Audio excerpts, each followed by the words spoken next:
ஏன்னா விஜயகாந்த் சாரை பார்த்தா எங்களுக்கெல்லாம் இன்ஸ்பிரேஷன். நாங்களாம் அவரோட ஒர்க் பண்ணல, அவரை அவளோட பயணிக்கிற எங்களுக்கெல்லாம் இல்லை. ஆனால் அவர் கேள்விப்பட்டிருக்கோம். நாங்கள் வந்து டைரக்ஷனாக வரும்போது, நான் கம்பெனி ப்ரொடக்ஷன் ஆரம்பிக்கும்போது எல்லாம் ஒன்று சொல்லும்போது, விஜயகாந்த் சார் ஆஃபீஸ்க்கு போனால் எப்போ வேணாலும் சாப்பாடு கிடைக்கும், எப்போ வேணாலும் எல்லாருக்கும் ஒரே மாதிரி சாப்பாடு தான் கிடைக்கும் அப்படின்னாங்க.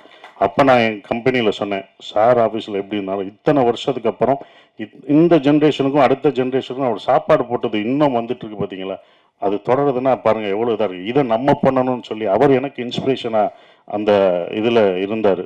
அது வந்து ரொம்ப இது சுதீஷ் சார் சொன்னார், விஜயகாந்த் சார் மாதிரி தம்பியை பத்திரிகையாளரும் மக்களும் அடுத்து அவரை ஏற்றி விட்டுருங்க அப்படின்னு சொல்லிட்டு இருந்தார். சார், தமிழ்நாடு மக்கள் ரொம்ப சென்டிமெண்ட்டான ஆளு சார், யார் சென்டிமெண்ட் பீப்புள் சார். நாங்கள் எப்படி விஜயகாந்த் சாரை வந்து அப்படி தூக்கி வச்சு தமிழ்நாட்டு கொண்டாடிச்சோ அதே மாதிரி அடுத்து சண்முக பண்டிகை கண்டிப்பாக தமிழ்நாடு மக்கள் கைவிட மாட்டாங்க சார், தூக்கி கொண்டாடுவாங்க சார், அது உறுதி சார். பெரிய இடத்துக்கு போகிறேன். ஏன்னா இந்த மாதிரி ஒரு ஹைட்டில் இந்த மாதிரி ஒரு கருப்பான ஒரு ஹீரோ கிடையாது சார். நாங்கள் கருப்பாக இல்லை சார், அந்த மாதிரி கிடையாது. அவர் வந்தது எங்களுக்கு வந்து ரொம்ப சந்தோஷம் சார். அதுதான் எடுத்துகிட்டு இருக்கோம். ரொம்ப சந்தோஷமாக இருக்குது. என்னால் வந்து அவரை வச்சு படம் லேட்டாகுது, தாமதம். கண்டிப்பாக அந்த குற்றப்பரம்பரை எடுக்கும்போது அந்த கேரக்டருக்கு அவர் தான் வருவார். அவரை வச்சு தான் நான் எடுப்பேன், வேறு யாருமே அது கிடையாது.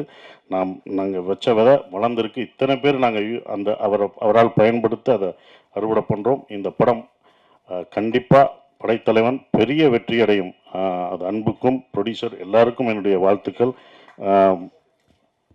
கேமராமேன் சதீஷ் சார், அவரோட ஒரு படம் நான் பண்ணிகிட்ருக்கேன். ரொம்ப அற்புதமான ஒரு கேமராமேன், டெடிக்கேட்டிவாக ஒர்க் பண்ணுவார். அவர் ஒர்க்கையும் பார்த்துருக்கேன், ரொம்ப அற்புதமாக பண்ணுவார். இந்த படத்தில் பணியாற்றிய எல்லாருக்கும் என்னுடைய வாழ்த்துக்களை தெரிவிச்சுக்கிறேன். அவரை வாழ்த்த வந்த எல்லாருக்கும் என்னுடைய வாழ்த்துக்கள். நன்றி. இந்த படம் வெற்றி விழாவில் சந்திப்போம். நன்றி.